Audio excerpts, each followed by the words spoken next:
Gadget 360 Hindi में आप सबका स्वागत है। मेरा नाम है प्रणय और आप देख रहे हैं टेक आपकी जुबान में। अब ये जो शो है हमारा हर हफ्ते बनता है, इसमें हम नए नए लेटेस्ट टॉपिक्स चुनते हैं आपके डिमांड के बेसिस पर और आपके सारे सवालों के जवाब देने की कोशिश करते हैं।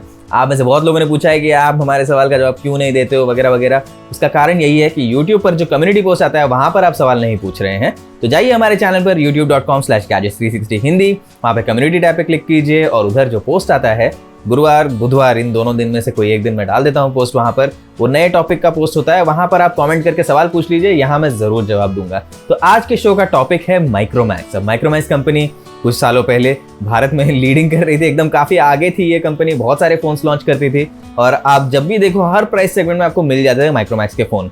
लेकिन फिर क्या हुआ, चाइनीज ब्रांड्स काफी सारे मार्केट में आ गए, माइक्रोमैक्स से भी ज्यादा अच्छे फोन कम प्राइस में देने लग गए और उसके कारण माइक्रोमैक्स का ये ब्रांड थोड़ा पीछे होता चला गया। लेकिन 2020 में माइक्रोमैक्स ने फिर से कमबैक करने की कोशिश की है और इस बार उन्होंने दो फोन्स लॉन्च किए हैं। एक है माइक्रोमैक्स इन 1B और दूसरा है माइक्रोमैक्स इन नोट 1। थोड़ा सा कॉम्प्लिकेटेड नाम दिया इन्होंने, बोलने में भी थोड़ी दिक्कत आती है कभी कभी, लेकिन ध्यान इस बात पर है कि प्राइस टू परफॉर्मेंस रेशियो कैसा हो सकता है, ये फोन्स क्या माइक्रोमैक्स को वापस ला पाएंगे मार्केट में अच्छी पोजीशन पे, ये सारी चीजों के बारे में हम बात करेंगे इस वीडियो में। तो वीडियो शुरू करने से पहले आपसे एक विनती करता हूं कि चैनल पे सब्सक्राइब कर लीजिए, बेल आइकन भी दबा दीजिए ताकि आपको नोटिफिकेशन मिले जब भी हम नए वीडियोस बनाते हैं। और साथ में अगर आपको हमारा काम पसंद आता है प्लीज एक लाइक कर दीजिए, उससे बहुत प्रोत्साहन मिलता है। और साथ में दोस्तों के साथ में शेयर भी कर दीजिए ताकि वो भी यहाँ पर आए टेक आपकी जुबान में शो देखते रहें आपकी तरह ही और यहाँ पर अपने सवाल वो भी पूछ पाएं। तो चलिए अब इस वीडियो की शुरुआत करते हैं। सबसे पहले हम बात करेंगे माइक्रोमैक्स इस ब्रांड की थोड़ी सी हिस्ट्री के बारे में। तो माइक्रोमैक्स ये जो कंपनी है उसने शुरुआत में एक्चुअली ऐसे पूरा विजन होता है ना कि कुछ भारतीय लोग आ गए, उन्होंने एक नई इंडियन कंपनी चालू कर दी इस स्पेस में।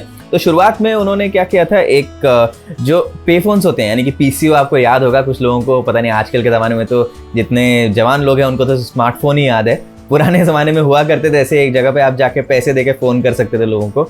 तो ये जो पीसीओ होते हैं ये वाले बूथ्स में कभी कभी कुछ कुछ जगह पे लैंडलाइन कनेक्टिविटी नहीं मिलती थी, तो वहाँ पर वो अपने सिम कार्ड्स वगैरह दे के फ़ोन कनेक्टिविटी एस्टैब्लिश करते थे। उस बिजनेस में भी थे वो लोग शुरू में। उससे धीरे धीरे करके वो फ़ोन बेचने के बिजनेस में आ गए, फीचर फ़ोन वगैरह बनाने लग गए। फिर उन्होंने देखा कि स्मार्टफोन की वेव आ रही है अभी, उसमें भी हम पार्टिसिपेट कर लेते हैं और काफ़ी सफलता मिली इस कंपनी को। अब माइक्रोमैक्स के मुझे पहले याद है बहुत ही अच्छे उनके एड्स हुआ करते थे, यानी मार्केटिंग में ये कंपनी हमेशा से काफ़ी आगे थी। तो उनके विज्ञापन में कभी कभी ऐसा भी लिखा हुआ था कि जैसे कि अब एक मैं आपको उदाहरण देता हूँ उसका। माइक्रोमैक्स का एक फ़ोन था, आई थिंक कैनवस 4 ऐसा कुछ नाम था उसका। तो उन्होंने एक विज्ञापन दिया था, उसमें उन्होंने बस कैनवस 4 लिखा था और अलग अलग कुछ वर्ड्स ऐड कर दिए थे, जिसमें ऐड करने के बाद में ऐसा दिख रहा था कि I can afford this phone for sure. तो उसमें वो आईफोन 4 के ऊपर उन्होंने कुछ मजाक उड़ाया था कि उसका दाम बहुत महंगा है, लेकिन आप अगर कैनवस का फ़ोन लेंगे यानी माइक्रोमैक्स का कैनवस सीरीज़ का फ़ोन लेंगे तो वो सस्ता पड़ेगा, आप खरीद पाएंगे। ऐसे उन्होंने काफ़ी सारे यूनिक इनोवेटिव टाइप के फ़ोन्स भी बनाए थे। एक तो ब्लिंग वाला भी एक फ़ोन लॉन्च किया था उन्होंने, पूरा एकदम चमकीला सा, एकदम डायमंड शाइन टाइप की इफेक्ट दी थी उसमें। तो ऐसे बहुत सारे उन्होंने इनोवेटिव मार्केटिंग स्ट्रेटजीज यूज़ किए थे अपने फ़ोन्स को मतलब एड्स वगैरह में स्प्रेड करने के लिए, सबको दिखाने के लिए कि हम ऐसे फ़ोन लॉन्च करते हैं, और उनको इससे काफ़ी सफलता भी मिली थी। अब 2-3 चीज़ें उन्होंने अच्छी की थी। एक तो फ़ोन सस्ते थे, दूसरी बात ये थी कि इन स्मार्टफोन्स में हमने देखा था कि ये सारे के सारे जो है उससे भी बड़े ब्रांड से, यानी सैमसंग टाइप के जो बड़े ब्रांड होते हैं उन फ़ोन ब्रांड्स के जो फीचर होते हैं वो कम प्राइस में आपको देने की कोशिश कर रहे थे। लेकिन माइक्रोमैक्स की सफलता तो जितनी बढ़ती गई ओवर टाइम, उनका हमेशा से ये एक कुछ लोगों ने कहना था कि ये लोग क्या करते हैं कि जहाँ पे चाइना में मैन्युफैक्चरिंग होती है फ़ोन्स की, तो वहाँ से कभी कभी ये लोग फ़ोन ले लेते हैं, बस उसका लेबल वगैरह चेंज कर देते हैं, कुछ स्पेसिफिकेशन चेंज करके यहाँ पे लाते हैं। ऐसा बहुत लोगों ने कहा था, अब सच है या नहीं है तो मुझे पता नहीं, लेकिन काफ़ी सारे फ़ोन्स जो थे वो लोग बेसिकली यहाँ पर तो भारत में पूरी तरह से बना नहीं रहे थे, मैन्युफैक्चरिंग वगैरह वहीं पर हो रही थी। तो जब हुआ ये कि जब चाइनीज़ ब्रांड्स भारत में आ गए, वो मैन्युफैक्चरिंग खुद ही कर रहे हैं डायरेक्टली, वो किसी और वेंडर के पास तो नहीं जा रहे हैं मैन्युफैक्चर करने के लिए, उसके कारण वो लोग यहाँ पे ज़्यादा एग्रेसिव प्राइसिंग के साथ आ सके।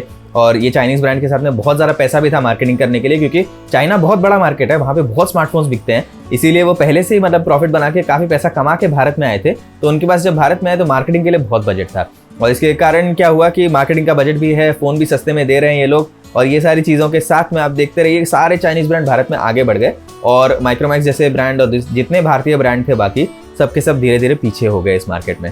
तो अभी इस साल क्या क्या हुआ आप तो जानते ही हैं, इसके कारण अभी माइक्रोमैक्स ने सोचा कि ये अच्छा मौका है कि हम भारत में लॉन्च कर दें अपने फ़ोन फिर से, और इन्होंने ये 2 सीरीज़ के फ़ोन लॉन्च किए। अब इसमें से एक सीरीज फोन में, यानी जो सबसे सस्ती वाली है, वो ज़्यादा इंटरेस्टिंग है, उसके थोड़ी देर बाद में बात करता हूँ। पहले वो इन नोट सीरीज के बारे में बात कर लेते हैं। तो इन नोट सीरीज में Helio G85 प्रोसेसर का इस्तेमाल किया गया है। आपको 128 GB तक का स्टोरेज मिल जाएगा। रैम भी ठीक ठाक ही लग रहा है। प्राइसिंग भी ऐसे 10 से 12 हज़ार रुपये के आसपास है। तो काफ़ी अच्छे फीचर्स दिख रहे हैं फॉर द प्राइस। लेकिन मैं यहाँ पे एक चीज़ ज़रूर कहूँगा कि इसका रिव्यू अभी तक हुआ नहीं है, रिव्यू यूनिट आया नहीं है। तो जब तक रिव्यू नहीं आता है ना, आप ज़रा उत्साहित ना हो, क्योंकि क्या होता है, स्पेक्स तो कोई भी दे देता है। और माइक्रोमैक्स कंपनी का मैंने बहुत बार देखा है, मार्केटिंग करने में एकदम एक्सपर्ट है ये कंपनी। इसकी सबसे बड़ी स्ट्रेंथ मेरे ख्याल से मार्केटिंग ही है। पहले भी हमने देखा था, जैसे मैंने आपको उसके विज्ञापन का अभी उदाहरण दिया था कि वो आईफोन के ऊपर जो मजाक उड़ाया था उन्होंने, उसी तरह के बहुत सारे उन्होंने मार्केटिंग गिमिक्स किए हैं। और इस बार ये बहुत अच्छी स्पेक्स दे रहे हैं। और जो प्राइस में आपको दिख रहा है ऑन पेपर, तो लग रहा है कि भाई यहाँ पे अच्छा होना चाहिए। उसी तरह से जो उनकी इन 1B वाली सीरीज है, उसमें भी आप देख लीजिए 6-7 हज़ार रुपये में आपको मिल रहा है स्टॉक एंड्रॉयड, 2 साल अपडेट की गारंटी बोल रहे हैं, फिर USB Type-C पोर्ट दे रहे हैं, फिंगरप्रिंट सेंसर दे रहे हैं। अब ये सारी चीज़ें आपको थोड़े महंगे स्मार्टफोन्स में भी नहीं मिलती है आजकल, और वो भी चाइनीज़ ब्रांड्स के महंगे स्मार्टफोन्स में भी। तो आजकल दाम बढ़ गए हैं स्मार्टफोन्स के काफ़ी, इसके कारण ये अगर माइक्रोमैक्स वाले फ़ोन सस्ते प्राइस में आते हैं अगर, और अच्छे क्वांटिटी में आते हैं, तो सच में मतलब ऑन पेपर अगर अच्छे चलते हैं, फिर से वही कह रहा हूँ, क्योंकि फ़ोन रिव्यू नहीं किया है, तो आगे तो बढ़ना चाहिए इनको। क्योंकि स्पेक्स टू परफॉर्मेंस में अगर आप देखेंगे, सिर्फ ऐसे ऑन पेपर कंपेयर करेंगे, तो माइक्रोमैक्स के फ़ोन्स काफ़ी अच्छे लग रहे हैं अभी तो इसी के कारण मुझे ऐसा लगता है कि माइक्रोमैक्स इस कंपनी को काफ़ी अच्छा चांस है अगर ये फ़ोन्स अच्छे चले तो। लेकिन यहाँ पर मैं ये कंपनी की बढ़ाई करने के लिए नहीं आया हूँ, मैं आया हूँ आपके लिए, यानी कि आपको मैं एकदम जितना हो सके ऑनेस्ट फीडबैक दे दूँ जो मुझे लगता है। तो मैं ये कहूँगा कि थोड़े सावधान रहिए, रिव्यूज़ का इंतजार कीजिए, उसके बाद नहीं फ़ोन खरीदिए। ये कुछ चीज़ें मैं आपको बता दूंगा, क्योंकि क्या है ना, मैंने पहले भी देखा है ये माइक्रोमैक्स कंपनी ने कभी कभी इस टाइप के कुछ ऑन पेपर बहुत ही बढ़िया दिखने वाले प्रोडक्ट्स लॉन्च किए हैं, लेकिन वो उतने अच्छे निकले नहीं। अब आप में से कुछ लोगों को याद होगा, एक यू नाम का ब्रांड था, YU, वो माइक्रोमैक्स का ही ब्रांड था। उन्होंने देखा था कि ये Xiaomi वगैरह ऑनलाइन सेल्स कर रहे हैं, फ्लैश सेल्स कर रहे हैं और काफ़ी सफल हो रहे हैं, तो उन्होंने एक यू ब्रांड लॉन्च किया जो ऑनलाइन ओनली था। अब उसमें यू यूरेका, यू यूनिक, ऐसे काफ़ी सारे फोन्स उन्होंने लॉन्च किए थे, और वो सीरीज़ जो इतनी अच्छी चल नहीं पाई भारत में, और उन्होंने फिर वो उसको अभी डिसकंटिन्यू कर दिया, जहाँ तक मुझे पता है। अभी नए फोन्स तो आ नहीं रहे हैं उसमें। तो उसमें उन्होंने क्या किया था, ऑन स्टेज जाके अनाउंस किया था कि ये ऑनलाइन अवेलेबल होगा, बहुत ही अच्छी प्राइस पे होगा, और ऐसे मतलब थोड़े बहुत छोटे मोटे ऐसे स्टेज पे जो टचेस होते हैं ना मार्केटिंग के, कि पहले आपको दिखाएंगे 12,000 प्राइस है, फिर रिमोट पे बटन दबाएंगे, वो प्राइस गिर जाता है 11,000 होता है, फिर हो जाता है 10,000। तो ऐसे देख के लोगों को अच्छा लगता है, अरे प्राइस गिर रहा है और अच्छा है, कितना अच्छा वैल्यू फॉर मनी देता है। लेकिन एक्चुअल यूसेज में लोगों ने देखा कि इसमें CyanogenMod सॉफ्टवेयर का इस्तेमाल किया गया था, और वो काफ़ी बगी था। तो उसके कारण जो एक्सपीरियंस मिला लोगों को वो इतना अच्छा नहीं था, और यू ब्रांड इतना अच्छा चल नहीं पाया। एक और उदाहरण देता हूँ आपको, यू ब्रांड में एक फिटनेस वेरेबल आया था YouFit नाम का, जैसे Xiaomi का Mi Band है, वैसे ही यू का वो YouFit था। तो वो मैंने रिव्यू किया था, और जब रिव्यू किया मैंने देखा वो प्रोडक्ट वैसे ऑन पेपर कितना बढ़िया लग रहा है, प्राइस के हिसाब से भी Xiaomi Mi Band को टक्कर दे सकता है, लेकिन एक्चुअल में उसकी फिटनेस ट्रैकिंग बहुत खराब थी, इनएक्यूरेट थी एकदम। मतलब अगर आप 100 कदम ले रहे हैं और वो गिन रहा है कि आप 125 कदम ले रहे हैं, तो क्या फायदा ऐसे ट्रैकर का। उसी तरह से काफ़ी सारे बग्स वगैरह भी देखे थे मैंने उसमें, और मैं बिल्कुल भी खुश नहीं था उस प्रोडक्ट से। मैंने कहा था कि बिल्कुल मत खरीदना। तो मुझे ये सारे उदाहरण जितने मैंने देखे हैं अपने एक्सपीरियंस में, उससे थोड़ा सा डर लगता है कि ये कंपनी ऑन पेपर तो बहुत ही बढ़िया दिख रही है, क्या एक्चुअल में वो डिलीवर कर पाएगी। इसीलिए मैं आप सबको कह रहा हूँ कि सावधान रहिए, मार्केटिंग से ज़्यादा मतलब बहकावे मत आइए, रिव्यूज़ का इंतजार कीजिए, उसके बाद नहीं फ़ोन खरीदना है, नहीं देख लीजिए।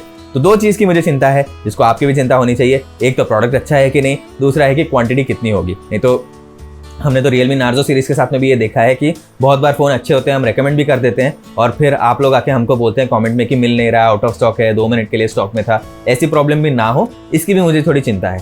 बाकी जो चीज़ें इसमें ऑन पेपर तो बहुत ही बढ़िया चीज़ इन्होंने की है, और ये एंड्रॉयड अपडेट्स की गारंटी वगैरह है, वो भी मैं देखूंगा कि ये कंपनी डिलीवर कर रही है नहीं। अब नोकिया जैसी हर कंपनी तो होती नहीं है, नोकिया कंपनी ने अपडेट का प्रॉमिस किया था और वो डिलीवर करते जा रही है, लेकिन क्या माइक्रोमैक्स भी ये कर पाएगा, ये देखेंगे हम। उन्होंने गारंटी दी है, इसका मतलब ये नहीं कि आंख बंद करके मान ले कि दे ही देगी, कंपनी को डिलीवर करना चाहिए, उसके बाद में हम देखेंगे। अब 2 साल की अपडेट्स की गारंटी दो, मतलब फॉलो करना बहुत मुश्किल है, और माइक्रोमैक्स जैसी कंपनी जो मार्केट में आगे आके फिर थोड़ी पीछे जा चुकी है, फिर से उसको आगे आना है और ये गारंटी डिलीवर करती है, तो बहुत ही अच्छा मौका है। जो सब दिख रहा है ऑन पेपर सब सही है, लेकिन एक्चुअल में मिलता है या नहीं, वो देखने के बाद ही आप निर्णय लीजिए कि आपको ये स्मार्टफोन खरीदना चाहिए या नहीं। मैं आपसे ये कहूँगा कि एक्सपेरिमेंट अगर आपको करना ही है इसमें, तो आप थोड़ा इंतजार कर लीजिए, 1-2 महीने तो रुक जाइए, देख लीजिए कि फ़ोन अवेलेबल है कि नहीं, रिव्यूज़ के बाद में कैसा चल रहा है। काफ़ी सारे लोग लॉन्ग टर्म रिव्यूज़ भी बता देंगे आपको, कुछ इनिशियल यूज़र होंगे वो आपको बता देंगे कि ये फ़ोन अच्छा है नहीं है, प्रॉब्लम्स है नहीं है वो आपको कंपनी का ट्विटर हैंडल वगैरह पे दिख जाएगा, लोग जो कंप्लेंट्स करते हैं उसके बारे में, वो सारी चीज़ें।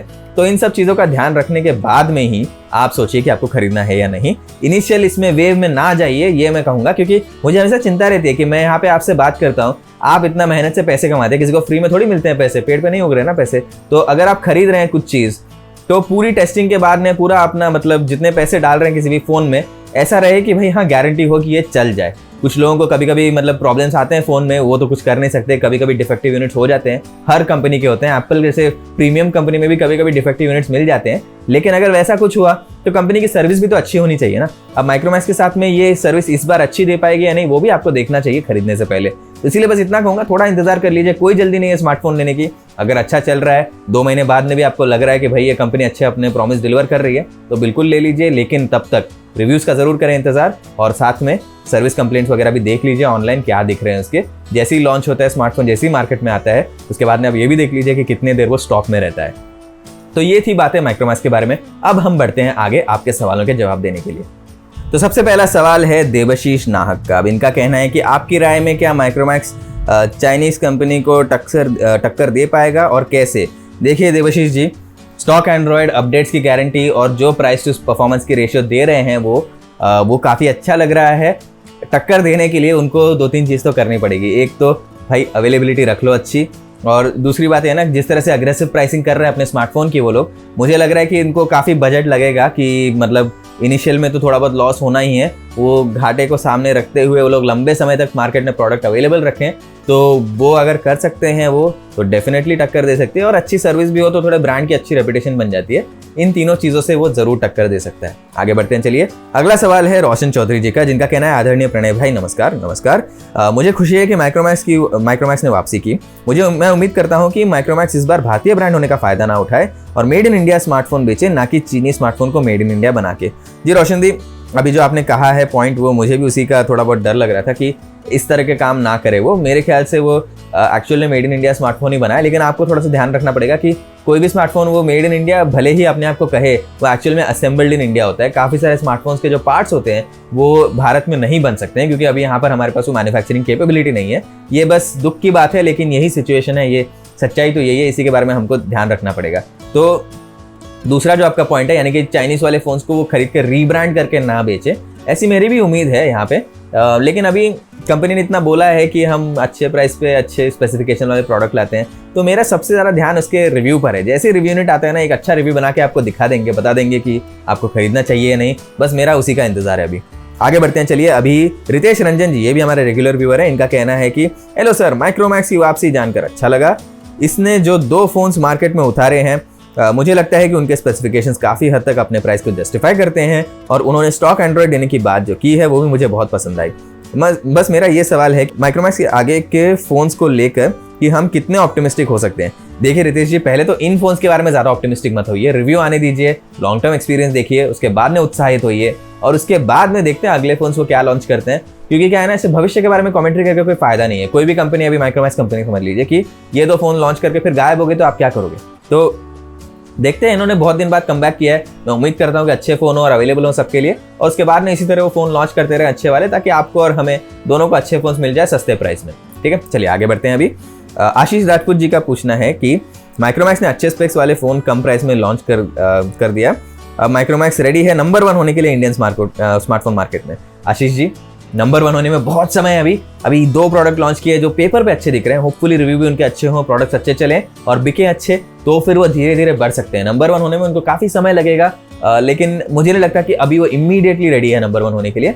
बस मैं इतना चाहता हूँ कि भाई टॉप 5 में आ जाओ, तो एक इंडियन ब्रांड तो रहेगा वहाँ पे। उसके बाद में धीरे धीरे करके जर्नी करके आगे करके टॉप नंबर 1 भी हो सकते हैं, लेकिन फिलहाल बहुत मुश्किल पथ है उनके आगे, तो देखते हैं वो कैसा परफॉर्म कर पाते हैं। अनुराग जीवनी, जो भी हमारे रेगुलर व्यूअर हैं, अब इनका भी वही पूछना है कि माइक्रोमैक्स रेडमी और रियलमी से आगे निकल जाएगा या नहीं। फिलहाल तो मुझे नहीं लग रहा कि वो आगे निकल पाएगा। फ़ोन आने दीजिए, रिव्यू करने दीजिए, देखते हैं अगले 3, 6, 9 महीनों में वो क्या लॉन्च करते हैं। उसके बाद में हम यही सवाल आपका फिर से देखेंगे कि सच में वो आगे बढ़ सकते हैं या नहीं। ठीक है, चलिए आगे बढ़ते हैं। अभी मंदार जोएकर जी का कहना है कि यस, हम माइक्रोमैक्स से पूरा भरोसा करते हैं। सैमसंग और नोकिया के बाद ने माइक्रोमैक्स पहले भारतीय जितने कंज्यूमर थे उनकी चॉइस थी, क्योंकि वो काफ़ी क्वालिटेटिव और अफोर्डेबल प्रोडक्ट्स बनाते थे। इसीलिए अभी कंज्यूमर होने के नाते मैं माइक्रोमैक्स को टॉप 3 पोजीशन में देखना चाहता हूँ और भारत के ब्रांड्स को ग्रो होते हुए देखना चाहता हूँ। जी अच्छे ख्याल है, हम भी चाहते हैं कि भारतीय ब्रांड बनाए स्मार्टफोन्स को थोड़ा, लेकिन आगे की सोचें अगर, तो मैं चाहता हूँ कि भारत में पूरी मैन्युफैक्चरिंग हो सके स्मार्टफोन की।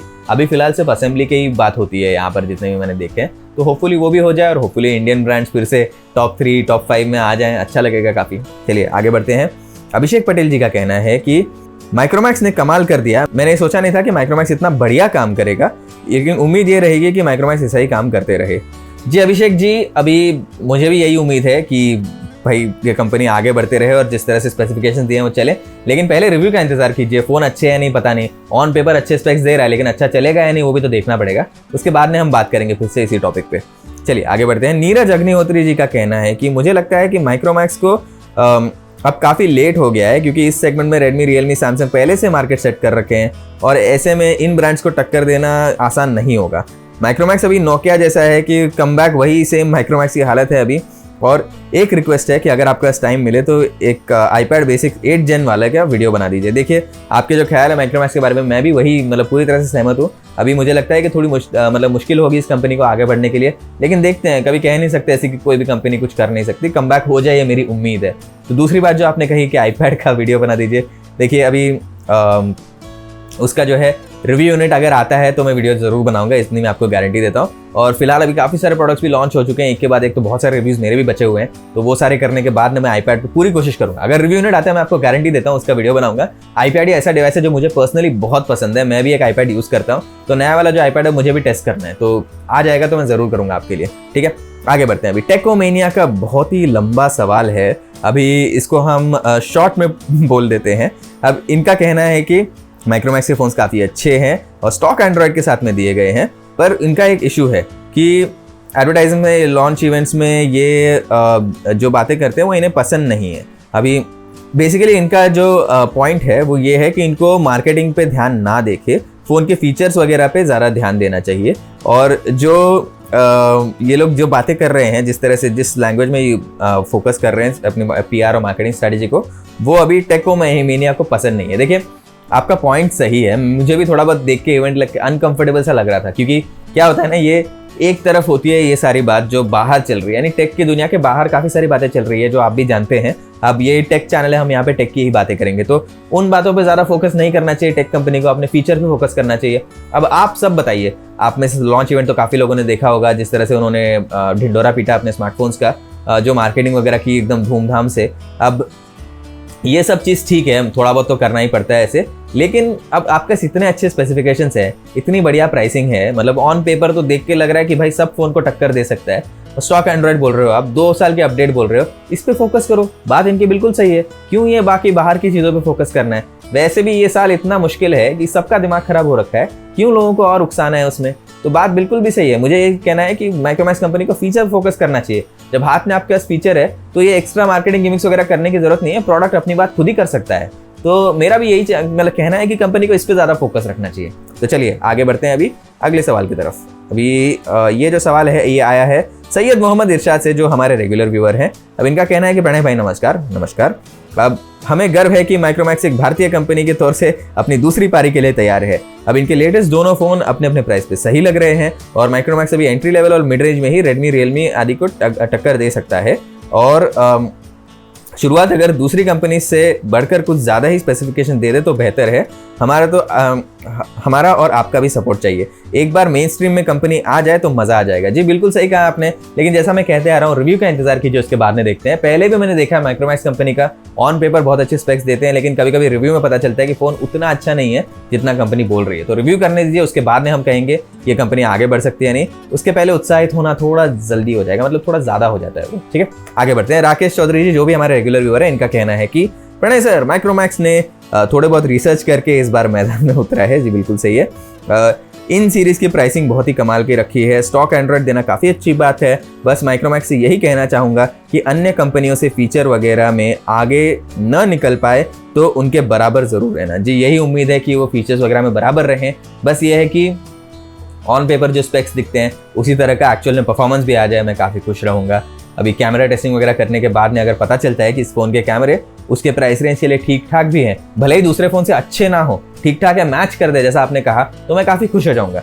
तो बाकी देख लेते हैं, अभी जो दिया है उन्होंने उससे मैं काफ़ी खुश हूँ, बट रिव्यू के लिए यूनिट आएगा फिर ही बाकी बोल पाएंगे। अब आप तो जानते ही हैं हम बिना रिव्यू किए कोई भी चीज़ के बारे में बात नहीं करते, तो इसीलिए अच्छा लगा आपका सवाल देख के। फिर आइए अगले हफ्ते। चलिए आगे बढ़ते हैं। दिलचंद पटेल का कहना है कि हेलो प्रणय सर, कभी हम 100% मेड इंडिया फ़ोन देख पाएंगे या आने वाले फ्यूचर में? देखिए दिलचंद जी, अभी ऑनेस्टली मैं आपको बोलूँ अगले 5-10 साल में तो मुझे नहीं लगता वो हो पाएगा, क्योंकि भारत ने वो इन्वेस्टमेंट नहीं की मैन्युफैक्चरिंग सेक्टर में। बहुत मुश्किल है ये सारे कंपोनेंट्स बनाना जो मतलब बाहर के देशों से हम इंपोर्ट करते हैं स्मार्टफोन के लिए। अब उसकी मैन्युफैक्चरिंग प्रोसेस काफ़ी एडवांस्ड है और वो सारी चीज़ें भारत में अभी हुई नहीं है, तो वो पूरा इकोसिस्टम बनने में काफ़ी टाइम लगेगा, 15 से 20 साल का टाइम लगता है उसमें। अब वो एक बार वो इन्वेस्टमेंट कर दी सरकार ने और फिर अगर आगे बढ़ जाते हैं उस बार में तो हो सकता है फिर मैन्युफैक्चरिंग, लेकिन अभी मुझे नहीं लगता कि इमीडिएट फ्यूचर में अगले 5-10 साल में तो हम पूरी तरह से मैन्युफैक्चर कर पाएंगे हर एक स्मार्टफोन का कंपोनेंट भारत में। दुख की बात है, बहुत दुख होता है सोच के, लेकिन यही सच है, अभी इसके साथ ही हमें रहना पड़ेगा। तो चलिए आगे बढ़ते हैं। अभी आरती ओली जी का पूछना है कि hello Pranay sir, Samsung A50s 15,000 में कैसा रहेगा या कोई और अल्टरनेटिव है मार्केट में? देखिए आरती जी, अभी A50s जो है ये फ़ोन दिखने में काफ़ी अच्छा है, लुक एंड फील काफ़ी प्रीमियम है, लेकिन 15,000 रुपये में इसका प्रोसेसर थोड़ा वीक है, मुझे इतना पसंद नहीं है वो, तो इसीलिए मैं ये वाला फ़ोन रेकमेंड नहीं करूँगा। अगर आपको लेना है तो आप Redmi Note 9 Pro देख सकते हैं, Poco M2 Pro देख सकते हैं, अंडर 15 के काफ़ी अच्छे फ़ोन्स हैं। Realme का भी आई थिंक Realme 7 आपको मिल जाएगा उस प्राइस रेंज में, तो वो भी आप देख सकते हैं। ये सारे फ़ोन्स आपके लिए ज़्यादा अच्छे रहेंगे। अगर आपको सैमसंग ही लेना है तो A50s 15,000 में ठीक परफॉर्मेंस दे देगा, आप ज़रा निराश नहीं होंगे उससे, लेकिन दूसरे उससे अच्छे फ़ोन्स है उपलब्ध है मार्केट में, इसीलिए मैं आपको उनकी तरफ दिखाना चाहता हूँ कि भाई वो वाले फ़ोन्स आप ले लीजिए। तो चलिए आगे बढ़ते हैं। सोफियान म्यूजिक एंड टेक स्टार जो भी हमारे रेगुलर व्यूअर हैं, इनका कहना है कि जैसी उम्मीद थी माइक्रोमैक्स से उससे ज़्यादा अच्छे टक्कर दे रहे हैं ये दूसरे ब्रांड्स को, और इसकी प्राइस उनके पसंद है, स्टॉक ओएस भी अच्छी लगी, लेकिन जब मार्केट में आएगा तो ये जल्दी से खरीद लेंगे, और अगर कोई ऐसा इंडियन कंपनी करते हैं तो मैं इंडियन कंपनी को सपोर्ट करूंगा। जी बिल्कुल सही है, आपका उत्साह देख के अच्छा लगा, लेकिन जैसा मैं कहते आ रहा हूँ रिव्यू का इंतजार कीजिए, फ्री खरीदिए, नहीं तो ऐसा ना हो कि आपने ले लिया फ़ोन और फिर आपको बाद में दुख हो। तो चलिए आगे बढ़ते हैं। अभी आरव राय जी का कहना है कि प्रणय सर आप बताइए, माइक्रोमैक्स ने कमबैक किया है, लेकिन मुझे नहीं लगता कि नंबर 1 बनेगा। जैसे नोकिया को ले लीजिए आप, कहते हैं ना कि हर चीज़ का टाइम आता है और जाता भी, अब इनका टाइम आ गया, माइक्रोमैक्स ने नई नाम के साथ आना चाहिए, और पुराना जो उनका ब्रांड नेम है उसके साथ में नहीं आना चाहिए। आपको क्या लगता है? देखिए अभी अगर वो नए ब्रांड के साथ भी आते, अगर प्रोडक्ट ख़राब है तो कोई नहीं लेता ना, यही तो बात है। प्रोडक्ट अच्छा है, ब्रांड नेम से क्या होता है, रिकॉल वैल्यू आती है, एक बज़ बन जाती है, तो अगर वो न्यू ब्रांड की तरह लॉन्च करते हैं ना, उतना ध्यान नहीं मिलता मार्केट में।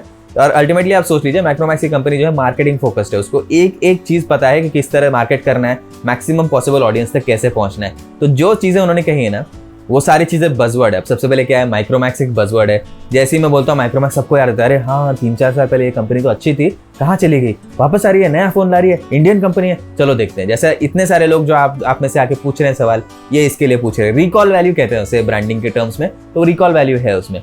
दूसरी चीज़, अभी स्टॉक एंड्रॉइड, जैसे ही देख लिया स्टॉक एंड्रॉइड, सारे के सारे टेक एंथुसियास्ट जितने भी होते हैं ना, जिसको भी उत्साह होता है टेक प्रोडक्ट्स देख के, स्मार्टफोन देख के, सब आ जाते हैं स्टॉक एंड्रॉइड, अपडेट्स की गारंटी, चलो हम देखेंगे स्मार्टफोन के बारे में, पढ़ेंगे, वीडियोस देखेंगे, सब चीज़ करेंगे। तो ये दूसरी चीज़ अच्छी की उन्होंने। अब तीसरी चीज़ है प्राइसिंग देख लीजिए, और जो स्पेक्स आपको मिल रहे हैं उसमें वो देख लीजिए। तो एक एक चीज़ जो उन्होंने दी है ना स्मार्टफोन में स्पेसिफिकेशंस के लिए, वो उन्होंने अच्छी रिकॉल वैल्यू, अच्छी बज़ जनरेट करने के लिए की है। तो इसीलिए नाम बदला नहीं तो भी चलेगा, कोई प्रॉब्लम नहीं है। मुझे लगता है उन्होंने सही काम ही किया है यहाँ पर, और अगर वो नाम बदल भी देते ना तो भी मुझे नहीं लगता है कि उनको मतलब इतनी बज़ मिलती जितने पुराने माइक्रोमैक्स के नाम की वजह से मिली है। तो इसीलिए मुझे लगता है कि उनका निर्णय काफ़ी सही है। तो चलिए आगे बढ़ते हैं अगले सवाल की तरफ। अब ये जो सवाल आया है, ये आया है हमारे पास में महेश भांडे जी से, जो काफ़ी रेगुलर व्यूअर हैं, इनको भी बहुत बार मैंने देखा सवाल पूछते वक्त। अब इनका कहना है कि माइक्रोमैक्स चाइनीज़ ब्रांड्स को टक्कर दे पाएगा कि नहीं, और माइक्रोमैक्स के फ़ोन के जो प्रोसेसर है और मदरबोर्ड, डिस्प्ले, दूसरे hardware components 100% made in India की है या नहीं, ये इनको डाउट है, और है तो बहुत खुशी होगी। देखिए अब महेश जी, ऑनेस्टली ना वो सारे कंपोनेंट्स भारत में मैन्युफैक्चर करने की कैपेबिलिटी नहीं है, मुझे नहीं लगता है। वो दूसरी जगह मैन्युफैक्चर होकर यहाँ पर फिर असेंबल होते हैं। कुछ कुछ कंपोनेंट्स भले यहाँ बन सकते हैं, लेकिन सारे कंपोनेंट्स तो नहीं बन सकते, ये मुझे लगता है। अगर मैं गलत हूँ तो प्लीज़ आप मुझे कमेंट करके बताइए कि मैंने कुछ गलत बोला है, लेकिन जितना मेरा नॉलेज है उसके हिसाब से मुझे नहीं लगता पूरी तरह से मेड इन इंडिया फ़ोन अभी कोई भी बना सकता है। तो उसमें थोड़ा बहुत तो माफ़ करना ही पड़ेगा, कोशिश कर रहे हैं वो जितना हो सके, तो वो ठीक है मेरे ख्याल से, उसमें कोई प्रॉब्लम नहीं है। चलिए आगे बढ़ते हैं। अनूप पेडनेकर जी जो भी हमारे रेगुलर व्यूअर हैं, इनका कहना है कि स्टॉक यूआई 2 साल के सॉफ्टवेयर अपडेट्स, अगर ये सारे प्रोसेसर MIUI वगैरह हैंडल कर लेते हैं, लेकिन स्टॉक यूआई से माइक्रोमैक्स का एक्सपीरियंस ज़्यादा अच्छा होगा। रिव्यू का इंतजार कीजिए, फिर ज़रूर मैं भी बताऊंगा आपको गारंटी से। जैसे आपने जो कमेंट किया है वो मतलब ऑन पेपर तो सही है, लेकिन जैसा मैं कहते रहता हूँ, एक बार टेस्टिंग करने के बाद नहीं बोला जा सकता है कि वो चलेगा या नहीं। ऑन पेपर जैसा आपने कहा चलना तो चाहिए अच्छा। स्टॉक यूआई है, वही प्रोसेसर है जो अगर कस्टम यूआई चला लेता है तो स्टॉक यूआई क्यों ना चला पाए। तो देखते हैं बाकी रिव्यू के बाद में। चलिए आगे बढ़ते हैं। अभी महेश जी ने एक और सवाल पूछा है, रियलमी के डायमेंसिटी प्रोसेसर वाले V सीरीज और Q सीरीज फोन इंडिया में कब तक लॉन्च होंगे? देखिए महेश जी, मुझे नहीं पता है सच में, ये अगर इन्फॉर्मेशन मेरे पास होती तो मैं आपको ज़रूर देता, लेकिन अनफॉर्चुनेटली मुझे नहीं पता है। रियलमी कंपनी ने इसके बारे में ज़्यादा कुछ बोला नहीं है, लेकिन जब आते हैं तो हम रिव्यू ज़रूर कर देंगे, इतना मैं आपको गारंटी दे रहा हूँ। आगे बढ़ते हैं। लास्ट क्वेश्चन है रत्नम अग्रवाल जी का। इनका कहना है कि मैं ये सीरीज हर बार देखता हूँ लेकिन पहली बार कमेंट कर रहा हूँ। प्रणाम, बहुत अच्छा लगा कि आप आ गए, कमेंट कर लिए, आई एम रियली हैप्पी। तो आगे बढ़ते हैं। इनका कहना है कि कुछ रिपोर्ट्स का कहना है कि ये रीब्रांडेड वावे के फ़ोन्स है, आपकी क्या राय है इस पे? देखिए अभी ये अनकन्फर्म्ड रिपोर्ट्स है, फ़ोन तो हमने देखा नहीं है, रिव्यू यूनिट आया नहीं है, आने के बाद में ही हम कंफर्म कर सकते हैं। और देखिए अगर ये रीब्रांडेड यूनिट है ना, तो इतना एग्रेसिव प्राइसिंग क्या वो दे पाएंगे या नहीं, ये मुझे थोड़ा सा डाउट हो रहा है। तो देखते हैं आगे। इन जनरल ये रीब्रांडेड फ़ोन्स लॉन्च करना ये अच्छी स्ट्रैटेजी नहीं है, क्योंकि क्या होता है फिर अगर पूरा का पूरा फ़ोन आप वैसा का वैसा ले लो किसी कंपनी से, तो फिर आपको चेंजेस करने में थोड़े मुश्किल पड़ जाते हैं। जितना मेरी इंडस्ट्री की अंडरस्टैंडिंग है वो बल्क में ऑर्डर्स प्लेस करते हैं प्रोसेसर, मदरबोर्ड, इन सारी चीज़ों के लिए। इसीलिए काफ़ी बार आप देखेंगे एक ही प्रोसेसर और एक ही कैमरा सेटअप अलग अलग फ़ोन्स में सेम कंपनी लॉन्च कर रही है, और उसके कारण वो प्राइस कम कर पाते हैं। तो पूरा रीब्रांडेड फ़ोन लेके इतने सस्ते में देना ये थोड़ा मुश्किल लग रहा है अभी, बट बाकी रिव्यू यूनिट आने के बाद नहीं हम बता पाएंगे। अभी इमीडिएटली हम कह नहीं पाएंगे इसके बारे में कुछ भी। हम सो सॉरी, आपके सवाल का पूरे अच्छी तरह से जवाब नहीं दे पाया, लेकिन जो चीज़ पूरी तरह से पता नहीं है उसके बारे में कमेंट करना सही नहीं होगा, इसीलिए मैं ऐसे कर रहा हूँ। लेकिन आप अगले हफ्ते पूछ लिए कुछ और सवाल, मैं पूरी कोशिश करूंगा कि आपको इससे अच्छा जवाब मिल जाए। थैंक यू सो मच, आपने सवाल पूछा, बहुत अच्छा लगा। और बाकी आप सारे दर्शकों को भी मैं कह रहा हूँ कि बहुत बहुत धन्यवाद, आपने ये सीरीज़ देखी। इतने दिन से आप हमारे सीरीज़ को अप्रिशिएट करते आ रहे हैं, बहुत अच्छा लगता है मुझे। प्लीज़ इसी तरह करते रहिए, मुझे बहुत मज़ा आता है इस सीरीज़ को बनाने में। मैं चाहता हूँ कि आगे भी और एपिसोड्स आते रहें। कमेंट करके बताइए कि आप और क्या देखना चाहते हैं इस सीरीज़ में। मैं पूरी कोशिश करूँगा कि आप जो कमेंट करते हैं उसके बारे में हम वीडियोस बना पाएं। टेक्नोलॉजी की और जानकारी चाहते हैं तो hindi.gadgets360.com पे जरूर जाइए।